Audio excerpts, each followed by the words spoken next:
L'échange de sièges qui a tout changé, l'avion résonnait doucement. Alors que Jacques prenait place à son siège près du hublot, il se préparait à un long voyage et ne souhaitait rien de plus que se détendre. Il attacha sa ceinture de sécurité, retira ses écouteurs et ferma les yeux, mais, avant qu'il ne puisse commencer sa musique, une voix l'interrompit. « Et mec, ça te dérangerait d'échanger de place avec moi ?» Jacques ouvrit un œil et observa un homme visiblement anxieux assis en face de lui, caractérisé par des cernes sous les yeux et une tendance à jeter des coups d'œil autour de lui comme s'il était surveillé. Jacques soupira en voyant l'homme se lécher les lèvres. « Je préfère le siège du couloir, et vous semblez être une personne agréable. » Jacques hésita, il était réticent au changement, mais l'homme avait l'air désespéré. Quelle que soit la situation, ce n'était qu'un siège acceptable. Jacques dit en détachant sa ceinture de sécurité, exprimant sa gratitude. L'homme se leva d'un bond, se déplaçant si rapidement qu'il faillit trébucher. Il saisit son petit sac et se précipita vers un autre siège à l'arrière. Jacques s'installa dans le siège du couloir et se mit à l'aise. Ce n'était qu'un échange de sièges, ou du moins c'est ce qu'il présumait. Pourtant, à peine installé, une personne occupa le siège adjacent, pas simplement une femme. Jacques était immobilisé, elle avait une peau lisse, presque luminescente, d'un bleu éclatant, et ses yeux argentés brillaient comme du métal liquide. De longs cheveux noirs accentuaient ses traits prononcés, tandis que de délicates tatouages illuminaient doucement ses bras. Elle n'était pas d'origine humaine. Jacques était perplexe, se demandant si c'était une farce ou un cosplay. Avant qu'il ne puisse articuler ses pensées, la fille extraterrestre se tourna vers lui, scrutant son visage tout en inclinant légèrement la tête. Ses yeux argentés se plissèrent comme si elle l'évaluait. Puis, d'une voix calme et ferme, elle déclara « Tu as accepté le rituel, nous sommes maintenant liés. » Jacques haleta, la fille resta impassible.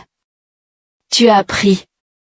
Le siège adjacent au mien, selon les coutumes de mon peuple, signifie votre acceptation de notre union, vous êtes maintenant mon partenaire désigné. » Les fonctions cognitives de Jacques ont mal fonctionné. J'ai échangé de place avec un homme, et elle a froncé les sourcils, indiquant que j'avais pris sa place et que la relation était établie. Jacques se massait les tempes, convaincu qu'il s'agissait soit d'un malentendu, soit d'une blague. Il scruta les environs, s'attendant à entendre des rires et à découvrir des caméras cachées.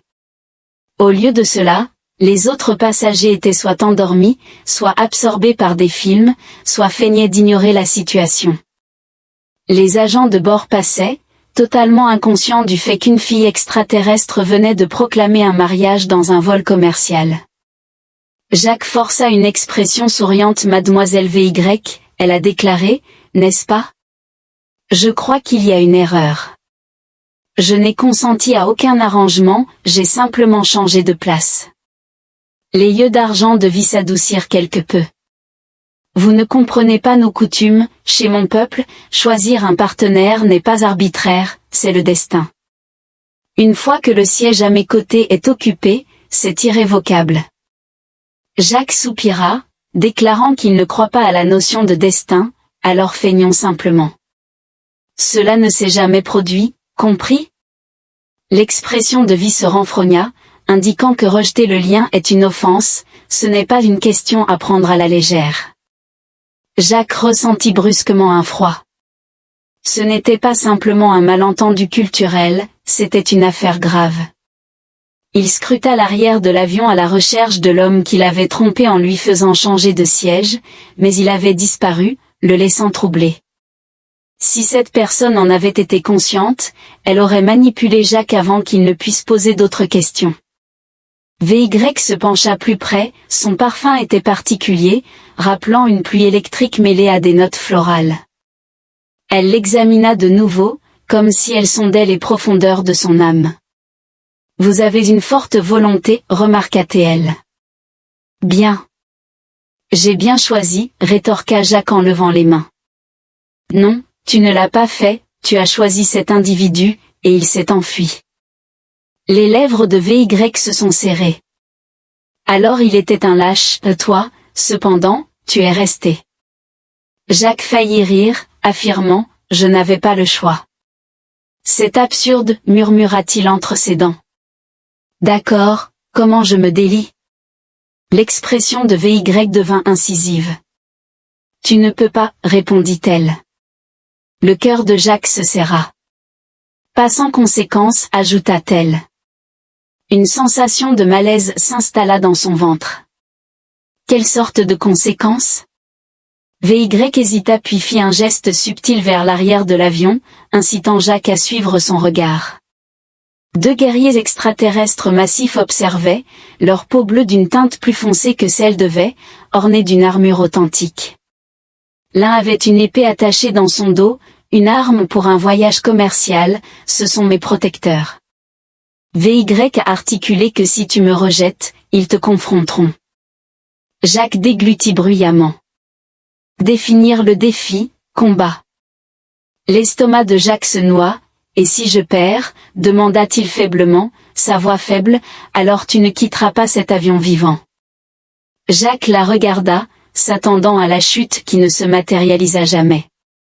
L'avion vibrait légèrement alors qu'il poursuivait son voyage.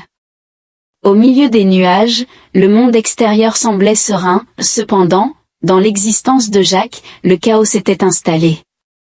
Il se retrouvait piégé à des milliers de pieds au-dessus du sol, attaché à une extraterrestre qu'il venait à peine de rencontrer.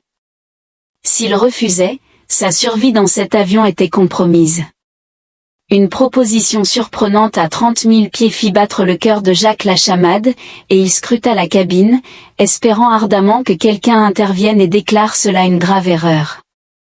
Peut-être un tour de caméra caché, où quelqu'un s'exclamerait soudainement gotcha, mais personne ne faisait attention, les passagers étaient soit en train de dormir, soit absorbés par des films, soit plongés dans leurs propres pensées. Seul V restait fixé sur lui, ses yeux argentés inébranlables. Jacques feignit un sourire, incitant à ralentir la conversation. Affirmes-tu que notre mariage dépend de mon occupation de ce siège? V affirma leur lien.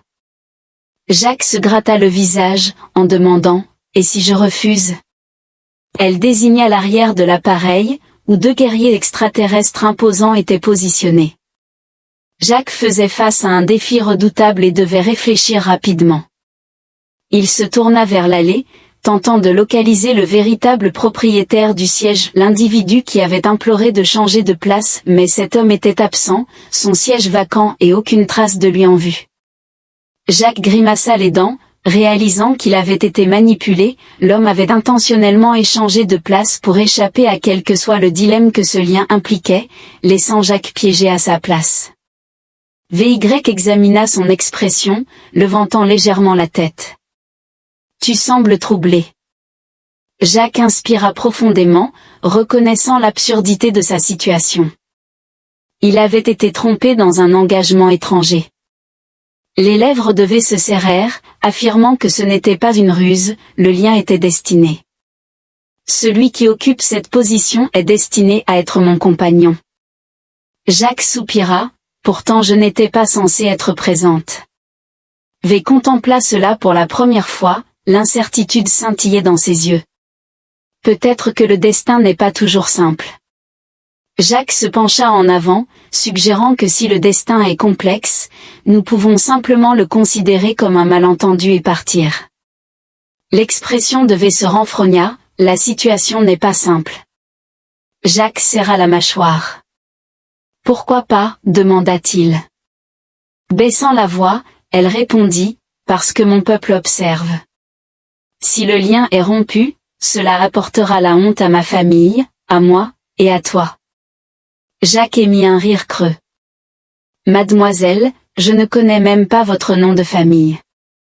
VY ne rit pas. Je suis VY de la maison de Tite.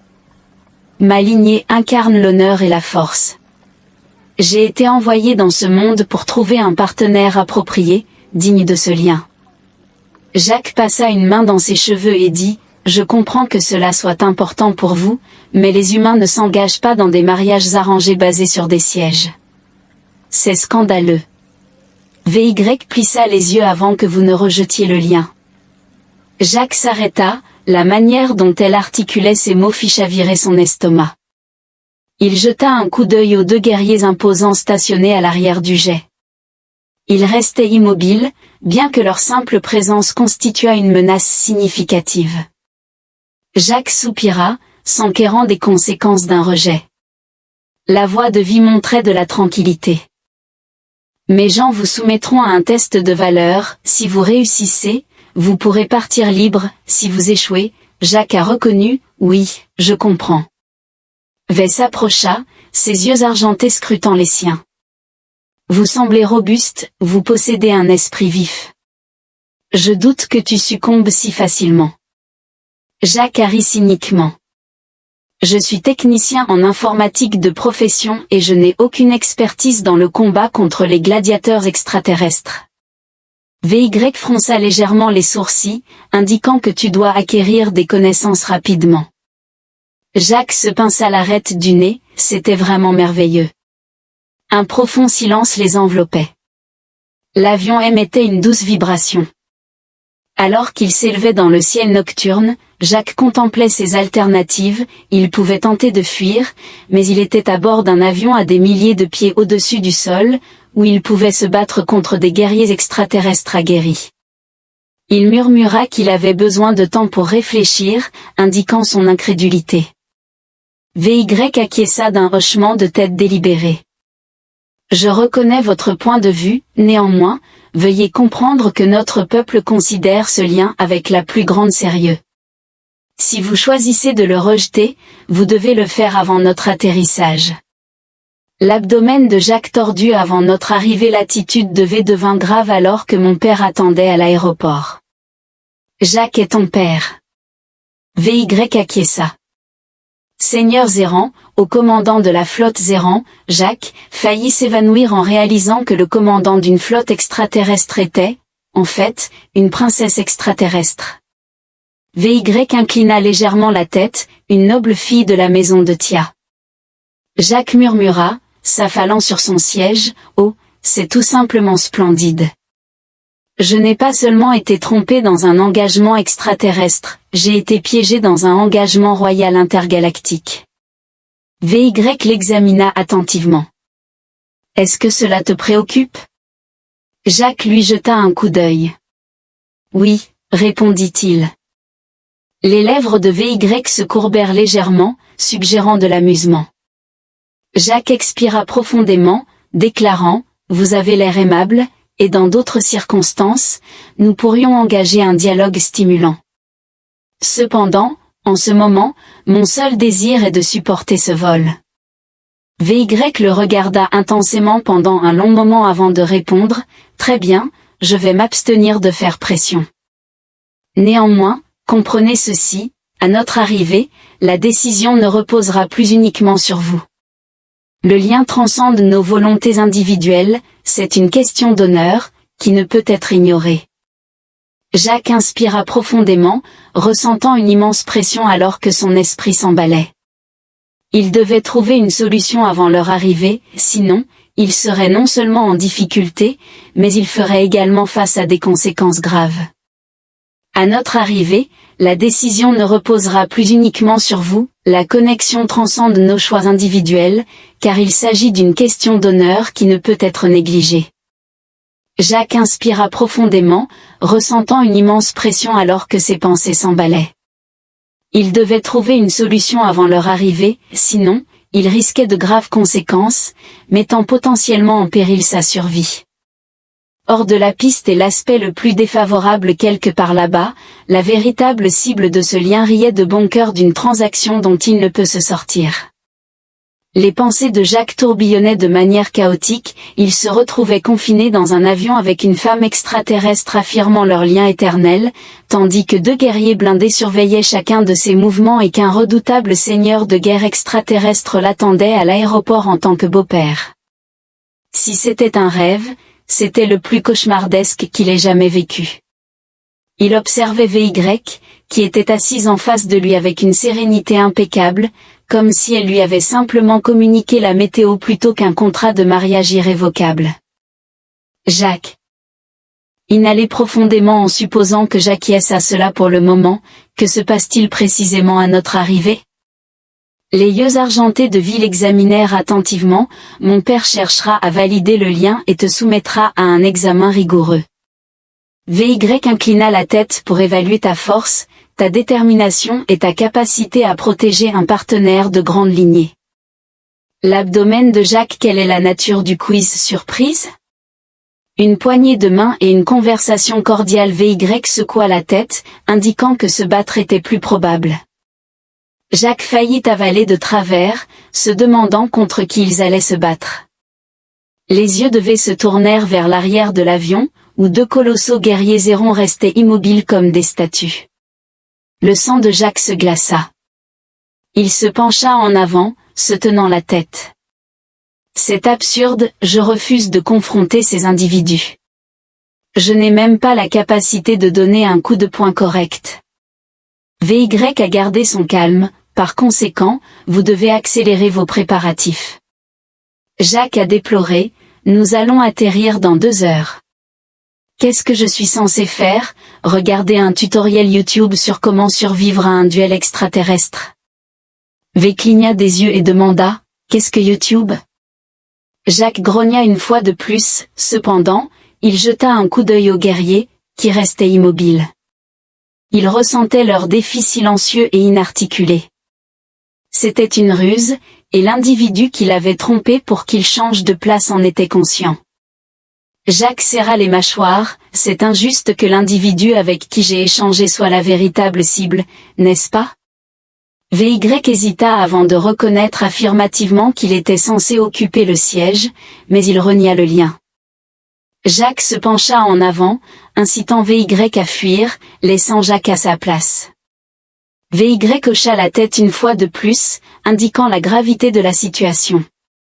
Jacques exhala brusquement et demande quelles seraient les conséquences de retrouver la personne qui pourrait reprendre le siège. L'attitude de VY se renfrogna, déclarant qu'un lien rejeté constitue un grave déshonneur. Ayant vraiment échappé, mes gars vont le poursuivre, il est déjà un paria. La poursuite de Jacques était résolue, il défiait les dictats du destin, provoquant un bouleversement dans l'estomac de Jacques. Je me soucie peu du destin, ma priorité est d'éviter d'être blessé à cause des problèmes d'un individu arbitraire.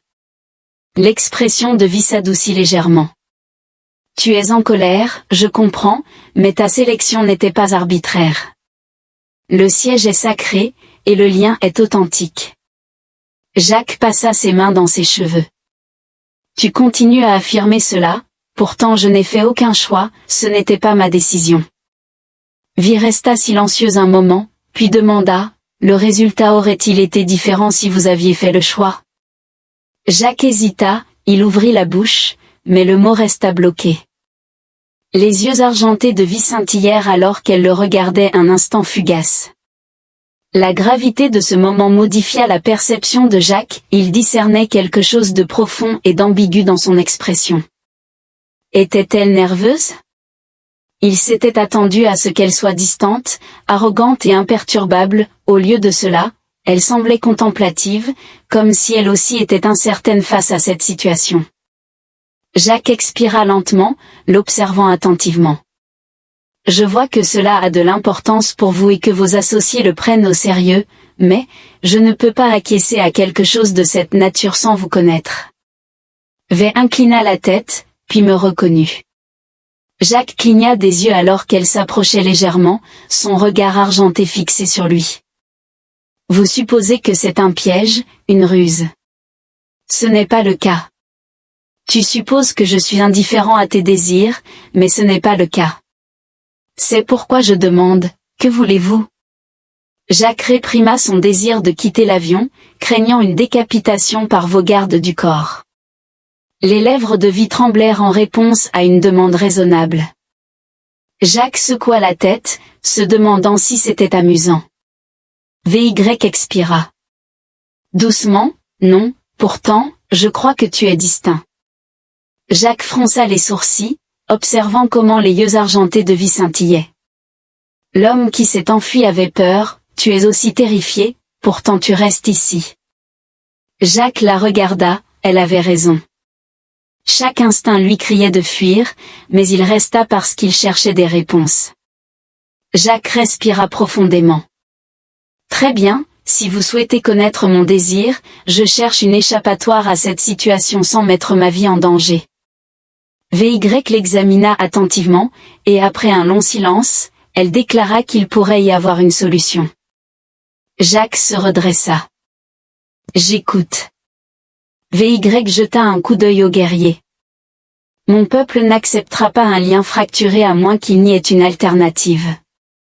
Jacques cligna, s'enquérant, que voulez-vous dire? La voix de vie resta inébranlable, si quelqu'un prend votre place ou conteste le lien, alors et seulement alors vous pouvez partir. Les pensées de Jacques s'accélérèrent, sous-entendez-vous qu'une autre personne peut combattre en mon nom? V acquiesça, mais ils doivent être prêts à affirmer la relation en votre nom. L'estomac de Jacques se noua, et si personne n'intervient, les yeux d'argent de vie s'assombrissent, alors tu devras affronter l'épreuve de mon père. Jacques respirait difficilement, reconnaissant une sortie qui constituait simultanément un piège. Le seul moyen d'éviter le conflit était de trouver une personne pour assumer sa position, nécessitant l'identification du véritable orchestrateur avant leur descente, au cas où il serait trop tard. Le cœur de Jacques s'accéléra, il avait 2 heures pour localiser un fugitif dans un avion bondé, et l'échec le plongerait dans une lutte extraterrestre pour la survie, évitant un mariage alien. L'esprit de Jacques fonctionnait à pleine capacité, il avait 2 heures pour localiser l'individu qu'il avait trompé et échanger de siège, sinon il serait confronté à un procès extraterrestre par combat contre des guerriers comme des tanks, pas de pression. Le bourdonnement des moteurs de l'avion imprégnait la cabine, tandis que les passagers restaient absorbés dans leurs propres pensées, inconscients de la descente de Jacques vers une catastrophe intergalactique. Il se tourna vers VY, baissant la voix. « Vous avez mentionné que j'avais besoin de quelqu'un pour contester la caution en mon nom, n'est-ce pas? VY a confirmé qu'une autre personne devait assumer votre position pour étayer leur affirmation concernant mon père. » Jacques expira brusquement, notant que la seule autre personne capable d'acquérir l'obligation était cette personne, celle associée à VY. Son expression s'assombrit légèrement. Jacques tambourina ses doigts contre son siège, déclarant « Très bien, je dois le localiser avant que nous atterrissions. » VY leva un sourcil, se demandant s'il est toujours sur ce yacht. Jacques reconnut qu'il devait réfléchir à la situation, s'il était en fuite, il n'aurait pas compromis son départ de l'aéroport, sachant que vos associés l'attendaient dehors. Ils étudièrent cela et convinrent progressivement, le jugeant une déduction rationnelle. Jacques expira, soulagé qu'une affaire soit résolue. Il scruta l'allée, examinant les passagers. Maintenant, je dois déterminer sa position. VY imita son regard et demanda, « Et si tu le fais ?» Jacques fit une pause, puis répondit, « Je le forcerai à reprendre ce qui lui revient de droit. » Son expression resta inchangée, mais une lueur d'intrigue s'alluma dans ses yeux argentés, une stratégie audacieuse. Jacques secoua vigoureusement la tête en signe de refus, signalant le début d'une quête désespérée. Jacques détacha sa ceinture de sécurité et se leva, s'étirant comme n'importe quel autre passager agité. V l'observa attentivement. « Tu prévois de fouiller la cabane ?» Jacques hocha la tête. « Oui, l'avion n'est pas vaste, il ne peut pas être loin. » V exhala doucement, « Je vais t'accompagner. » Jacques cligna des yeux, « Attends, tu viens ?» V se tenait gracieusement et avec calme, « Bien sûr, tu es mon compagnon lié, que tu le reconnaisses ou non. Jusqu'à ce que ce problème soit résolu, je veillerai à votre sécurité. » Jacques n'était pas sûr si elle le protégeait ou s'assurait qu'il ne s'échapperait pas, de toute façon, il avait des préoccupations plus pressantes. Il jeta un coup d'œil vers l'arrière du jet, où les 2 gardes imposants devaient rester immobiles, leurs yeux bleus lumineux le surveillant comme des faucons. Jacques avala nerveusement. « Ils viennent ?» VY secoua la tête. « Non, ils resteront. Si vous essayez de fuir. » Jacques leva la main. « Ouais, je comprends. Pas de course. VY offrit un léger hochement de tête approbateur. Bien. Jacques murmura doucement, je méprise ma vie en ce moment tout en poursuivant un fantôme. Jacques naviguait les allées étroites, scrutant chaque visage, un homme d'affaires ronflait bruyamment dans son siège, des écouteurs couvrant ses oreilles. Une femme berçait son nourrisson endormi tandis qu'un groupe de touristes jouait aux cartes sur leur table de plateau, sans prêter attention à sa présence. L'aggravation de Jacques s'intensifia. Où aurait-il pu aller? VY marchait à ses côtés, silencieux mais attentif. Après avoir fouillé la moitié de l'avion, Jacques s'arrêta près des laboratoires, se frottant les tempes. Il conclut qu'il n'était dans aucun des sièges, ce qui souleva la question de savoir où il pouvait bien être. Le regard de Vie se dirigea vers les portes verrouillées des toilettes. Jacques suivit son regard, qui descendait progressivement. Une sensation remplit sa poitrine, il ne croyait pas que la porte des toilettes se soit ouverte. La respiration de Jacques se bloqua lorsqu'un homme sortit, le même individu qui avait imploré Jacques de changer de siège, le même qui avait disparu dès que FY s'était installé près de lui. Le pouls de Jacques s'accéléra, l'homme le négligea d'abord en s'étirant, en faisant craquer son cou et en semblant soulagé, comme s'il venait d'échapper à un cauchemar. Jacques serra les poings alors que l'homme se figea, son regard passant de Jacques avait puis de nouveau à Jacques. La panique se lit sur son visage alors qu'il réalisait qu'il était pris. Réagissant instantanément, l'homme s'est élancé, laissant à Jacques peu de temps pour réagir avant de bousculer une hôtesse de l'air et de sprinter vers l'arrière de l'avion. Et Jacques cria, le poursuivant. Les passagers ont retenu leur souffle alors que l'homme sautait par-dessus un voyageur endormi, faillit renverser un chariot de boissons. Jacques se lança en avant, tentant de saisir la chemise de l'homme Merata, se frayant un chemin à travers les sièges vides, haletant comme s'il se battait pour sa vie. Il se déplaçait avec une vitesse surnaturelle, ses tatouages lumineux scintillant alors qu'elle se mettait directement sur son chemin. Les yeux de l'homme s'écarquillèrent d'alarme. Non, attends. VY ne bougea guère, avec une action singulière et précise, elle saisit son bras. Il se tourna légèrement et lâcha l'individu, qui tomba au sol avec un bruit sourd, gémissant de douleur. Jacques le rattrapa, haletant, et dit, c'était génial. VY le fixa et répondit, merci. Jacques s'accroupit et saisit le col de l'homme, exigeant, bon, commence à parler. L'homme grogna, écoute, mec.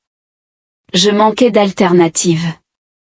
Jacques plissa les yeux, déclarant, ah vraiment? De mon point de vue, tu m'as trompé en échangeant nos sièges et en perturbant ma vie. L'homme toussa, répondant, tu ne comprends pas. J'étais censé établir une connexion avec elle, mais je ne peux pas. Les poings de Jacques se serrèrent alors que l'homme continuait, je suis déjà marié. Jacques cligna des yeux, et V se raidit. Tu trahis mon peuple, affirma Jacques. L'homme se crispa, expliquant, je n'avais pas d'autre choix, s'il découvrait la vérité, il me poursuivrait. Vous êtes conscient des conséquences pour celui qui rejette le lien. Jacques fronça les sourcils et demanda pourquoi l'homme avait initialement accepté. L'expression de l'homme se renfrogna en répondant qu'il croyait pouvoir s'échapper avant d'être réclamé. Jacques exhala brusquement, exprimant sa frustration d'être devenu le substitut. L'homme détourna le regard, s'excusant. Jacques fronça les sourcils, rejetant l'excuse et insistant pour que l'homme rectifie la situation immédiatement. L'homme hésita, affirmant qu'il ne pouvait pas. La mâchoire de Jacques se crispa, affirmant qu'il avait été choisi et devait reprendre sa place. Les yeux de l'homme se dirigèrent vers VY puis vers les deux guerriers observant de l'arrière, son visage pâle. Il avoua qu'il ne pouvait pas, et le cœur de Jacques se serra, il reconnut que l'homme n'était pas seulement effrayé, mais totalement terrifié. Jacques respira lentement, personne ne venait à son aide, il était seul. Il ferma les yeux un instant et murmura, « Je